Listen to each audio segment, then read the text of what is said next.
Tidakis ko na magbalito ang panunot na nakadalo sanayin. Ay, awanti nga permanente kanya yo. Galat iti ulat. Kuha tayo ng ulam. Saugan ng sardinas. Ay, wala. Pero grabe mamit ati pabahay. Di ba nakaduna awardan ditan? Paano kasanoda sumrik diya duma ditan? Dito ka banda. Dan sabi ka nulungulong ita nga lungog kaya hanek kan. Uy, isureta pa titan dating bornal kumaday tasin dito.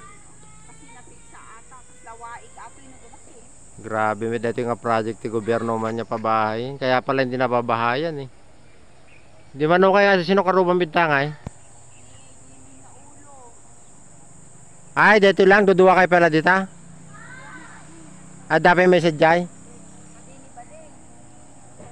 Grabe yung ginawang pabahay, oh. Kawawa yung mga constituents.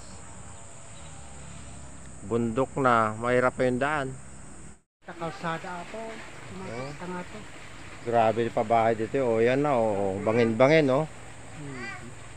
Hinintid ti gobyerno nga, yung mga binigyan ng gobyerno na pabahay nila. Adyan nga makinbala, adyan ang sorte da jigid, ah. May domain. Dito, dapat aking kanya ito italong nga dito. Dapat.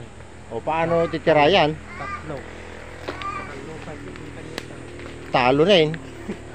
Tapos dito nga danoble, ngayon na kanya may danoble. Umunita nga banda. Oh, grabe yung pabahay na binigay ng gobyerno, bangin. Oh, kawawa naman sila, wala pang right of way. Bundok, bangin, tapos yung iba may swamp. Grabe talaga, oh. Ibig sabihin dito nga ako, aba, dapat akin balayan pa yata. Paano yan titirhan yan? O ibinabahayan. At nga pispan niya dito nga, kasama gobyerno ata. Ay, dito lang. Right of way, day tama.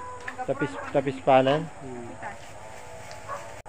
Dapat hindi pumayag yung mga kapitan na kastiti ko area, nagaduti area nga patag. Di ba di taga Palengke, binigyan nila di Santa Maria? Patad. Oh. Tapos dapat bit dito yung nagbirog dito San Salvador, Cabil, San Bernabe. Oh. Oh, dito yung siguro dati king kanya politiko ide, so inlako da kadwang kasi digit. Kasi politiko ilako da. Oh, tulad niyan, swamp yan, may-ari daw yan, Paano babayan? Paano titira yung may-ari dyan?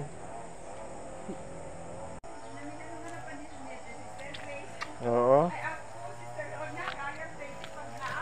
Oh, grabe lubak, oh. Dapat huwag ka muna mag-hills dito, no? Pangkadya simbaan. Oh, yung halimbawa to, kawawa yung nakapwesto rito na pabahay, di mababaha na rito, banda. Hindi mala nakapili na maayos yung mga kinauukulan kung saan magpatirik ng mga pabahay. O yan, may-ari daw dito eh. Swamp yan, hindi naman pwedeng bakuran nun kasi daanan ng tubig yan. Kanya-kanyang patayo na lang yung mga nakakuha ng lote, pero dun sa may mga bundok mahirapan sila magpasok ng mga equipment, mga gamit na semento, pambahay. Grabe talaga. Dami-daming patag dito sa Mandela. Ito pang bundok tapos may swamp ang pinaglagyan ng pabahay. Pabahay, ayun na, yan, tuk-tuk na yan.